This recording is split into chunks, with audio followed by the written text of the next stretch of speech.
Hi everyone, I'm Joanna Pawlowski, the founder of the Accountable Mindset.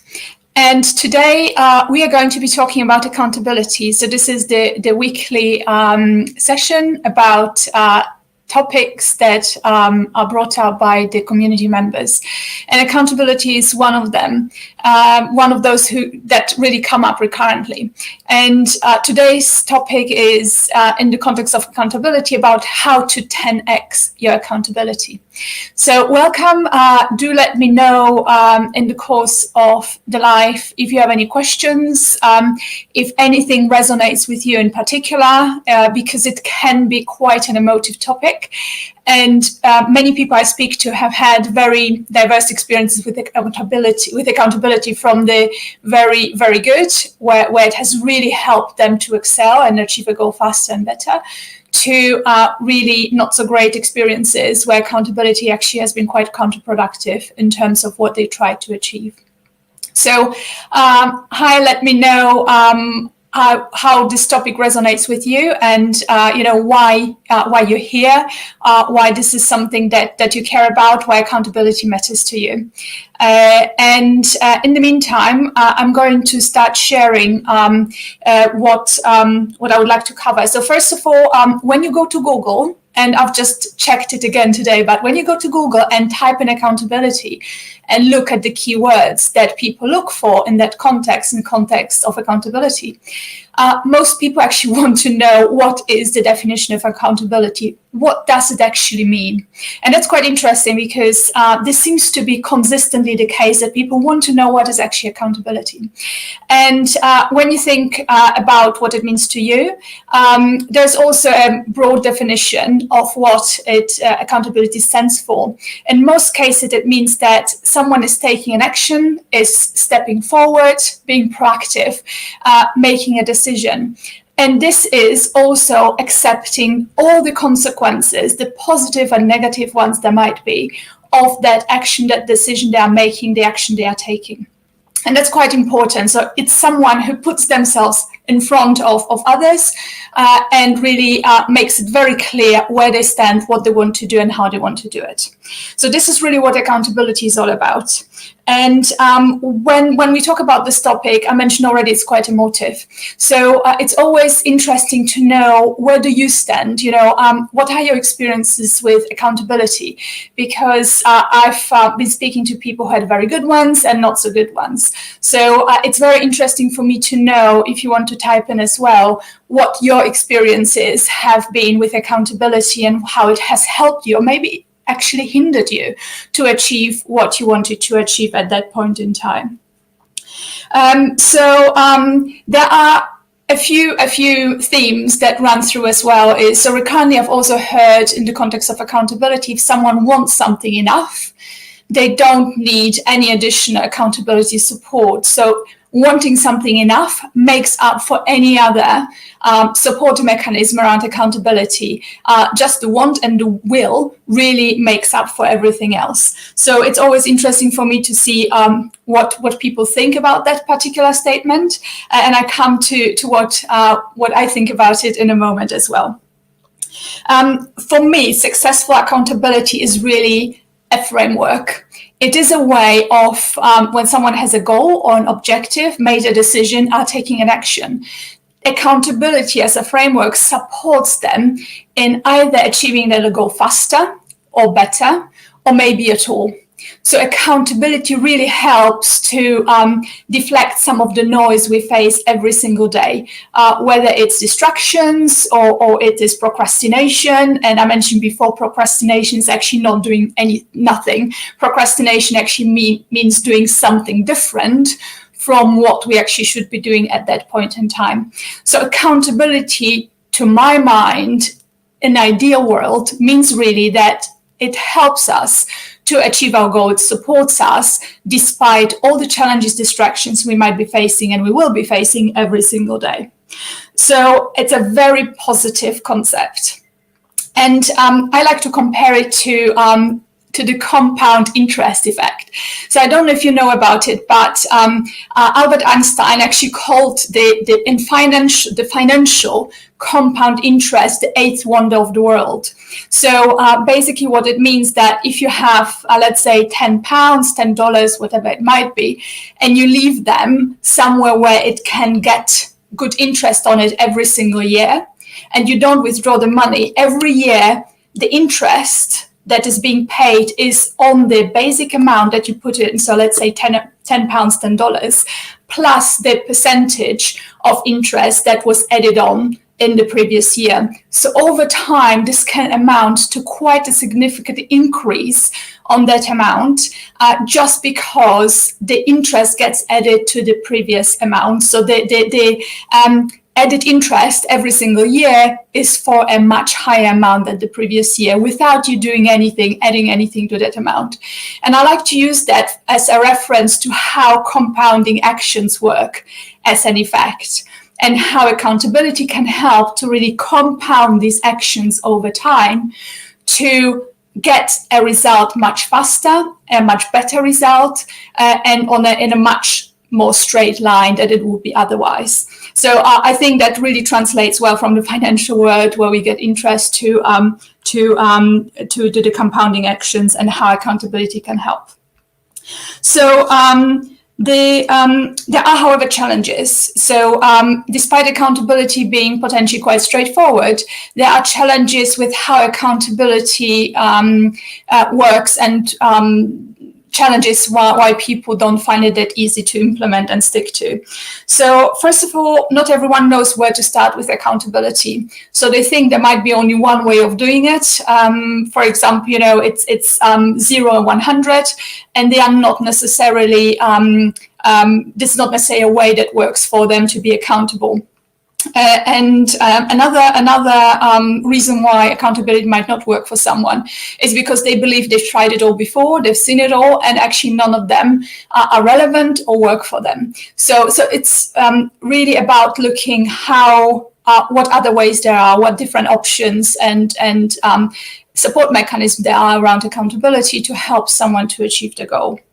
And finally, the third most common reason why people don't believe in accountability is they believe that because someone doesn't want it enough, they are just not accountable. So basically, if you want something enough, then you're going to be accountable and just make things happen.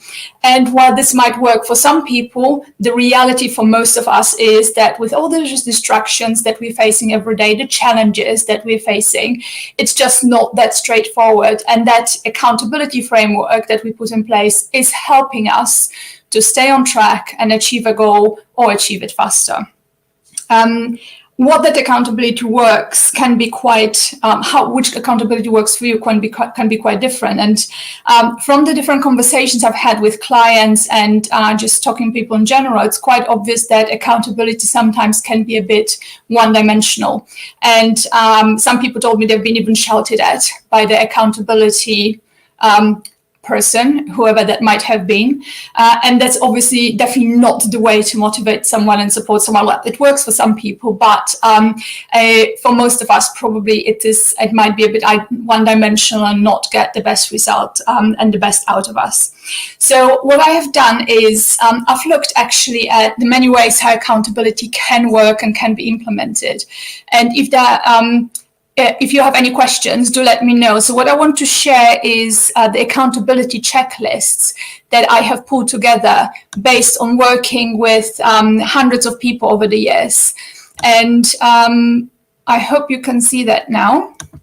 It should be coming up on screen. So this is a very simple principle that you can see right now.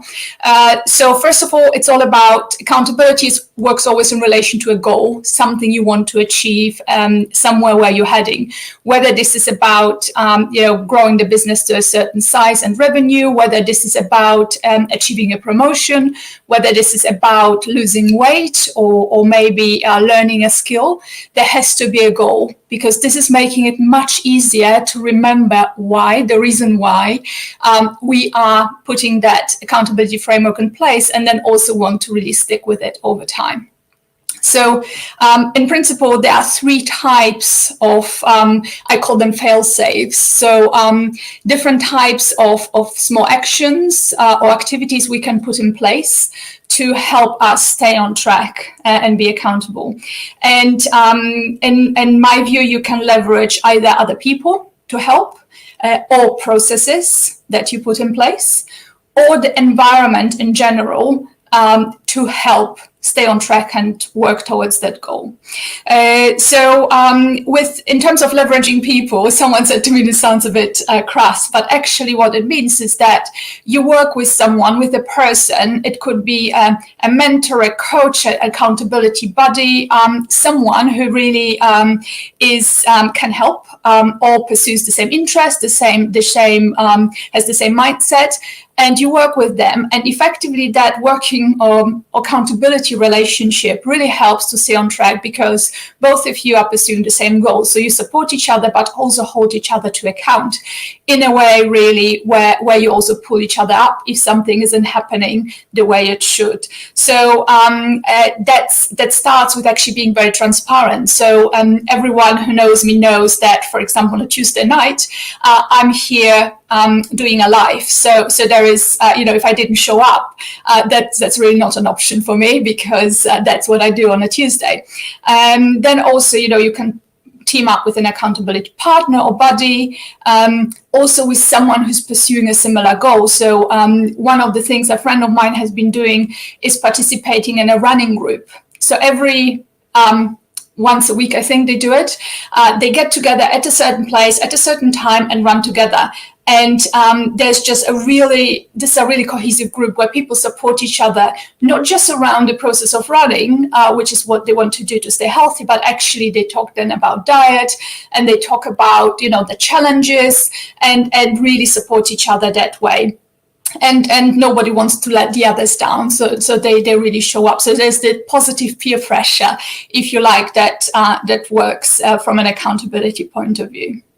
In terms of leveraging processes, this is very much about how you can build different things into your agenda, into your calendar, into your day, into your life, that will help you to do whatever you need to do to achieve your goal. So this is why it's so important to be clear about which goal you're pursuing, because depending on the goal, the type of process will be different, and also what you choose as your accountability action fail-safe is going to be different as well. So this can vary from putting specific tasks into the day at specific times. That can be, so for example, if you want to get fitter, this might be a run every morning, or that might be a session with a trainer, or, as I mentioned before, going on a run with a group once a week. It could be something like, for example, if the goal you have is to learn cooking, for example, might be cooking a meal every other day, or however frequently you commit to doing that, a new meal, that is. Also, setting reminders, things like prompts, calendar, written ones. I often set up an alarm on my alarm clock, so on my telephone, before I have coaching sessions, because I want to make sure that I am ready in time. So sometimes I get really focused on preparing content or talking to another client, and I want to make sure that there is a prompt that is going to remind me that it's time to get ready for the next conversation, for the next event or meeting. And then also what's really important around process is consistency. So saying don't let one setback steal your dream really means that you don't give up the first time something doesn't work. Nobody is a machine. Nobody has just the best days all the time. So making sure that when something doesn't happen, when you don't do whatever you're committed to doing, you don't really give up, you persist. So that's why don't let one setback steal your dream is so important, because the tendency is sometimes to say, well, I haven't done it once, so actually I'm not going to do it again. And this is really where things then start derailing very slowly. So everyone cannot do something once, but it's not an excuse for basically then not doing it again. And the third type of accountability fail-safes, as I call them, is how you use your environment to support you on your journey of accountability to achieve a goal. And again, one of the things that is really helpful is actually having goals in front of you. So whatever you want to achieve, reminding our brain consistently that this is what we're pursuing is going to help really to stay on track. And, if we, again, don't feel like it, for example, again, looking at the goal and reminding ourselves why what we do during the day, pursuing that goal is so important, is really going to help. Positive and supportive environment. This can be both people and also the activities we do. So again, when someone is, for example, looking for a promotion, they might spend more time, for example, with someone who has a similar job, maybe has had a similar experience, who is prepared to maybe mentor them and help them to understand what to do to get closer to that promotion and move forward in that direction. Also, this is something I'm going to be talking about in a challenge, is saying no. And saying no to someone we care about, to something we love doing, to something we really feel like doing, can be really, really difficult. However, if it's really unhelpful to what we're pursuing, then saying no is the best thing that we can do. So again, the typical example is, when someone is working towards a fitness goal and friends want to take them out for a great meal or a really fantastic weekend, but this is the temptation is just too big. So knowing either how to manage it over, so if it's a weekend, for example, how to manage the food goals. So again, the continuity of the commitment is really important. Thinking about it up front can be really helpful. Also, if it's shorter, just a night out, sometimes saying no is absolutely an option, and it might not feel good in the moment, but ultimately it is always you who pursues a goal.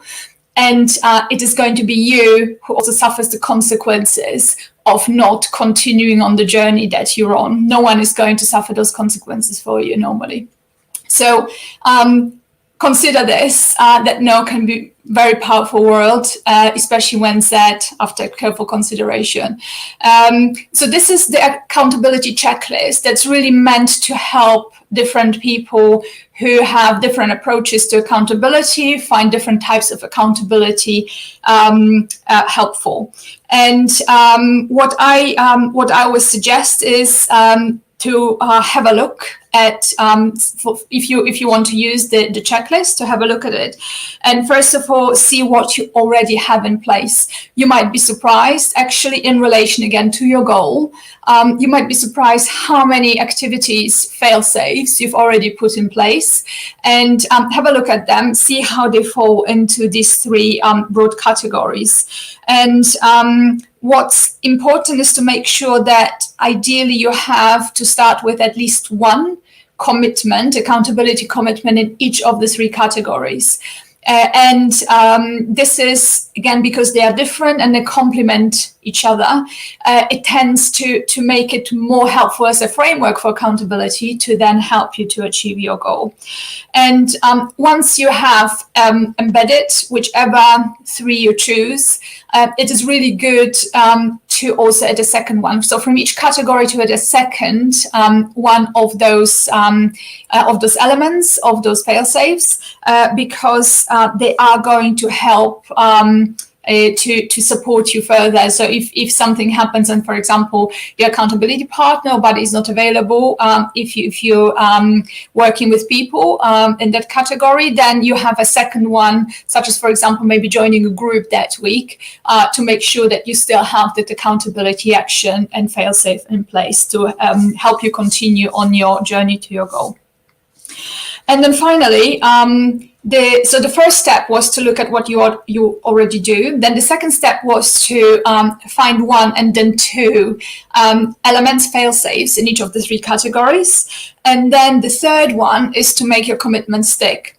So whatever you're choosing, whichever 3 and then 6 of these supporting actions fail-safes you have put in place, make sure that you make them part of a routine. So effectively, what you're doing is, when you look at the process, you're using the process as an accountability, not just for achieving your action, but actually for putting the whole accountability system in place as well. It's a very, very powerful tool.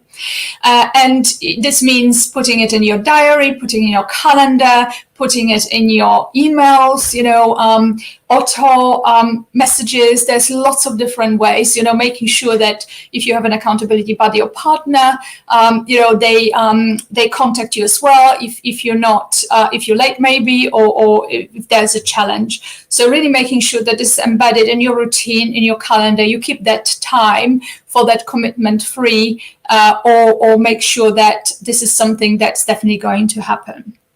So embedding is really, really powerful and important. And this week's resource is going to be the accountability checklist that I've just shared with you. And I'm going to put it into the post with this live.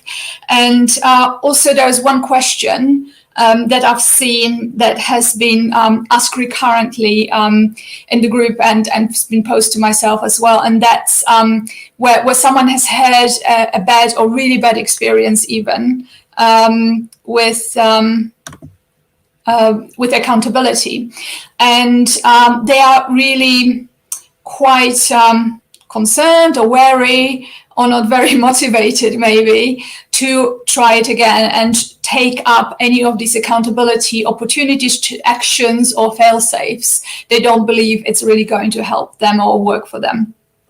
So what I would say is just because it hasn't happened once before, does not mean that there is not a way to help you with your accountability.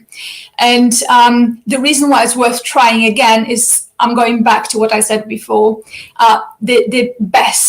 accountability at its best means that it supports us, is a safety net, is a fail-safe on our way to achieving a goal. So this is really something that helps to either stay on track or accelerate and achieve that goal faster. So just because it hasn't worked before, you haven't found a way that worked, you have maybe had the right accountability framework, partner, process, environment, does not mean that it's not for you. So if you are wondering, if this is something you should be trying, or maybe you want to give it another go, please contact me directly. Ask me any questions you have. Let me know if there's anything in particular that I can cover to put your mind at rest and help you to try it again, because accountability can be incredibly powerful and really help to achieve our goals better, faster, or even at all. I don't think there are any other questions. Let me know if you have them. This is, in terms of accountability, everything I wanted to cover today. So again, anything you want to know, anything further, any questions you have, do let me know, either in the group, in the chat, or just DM me.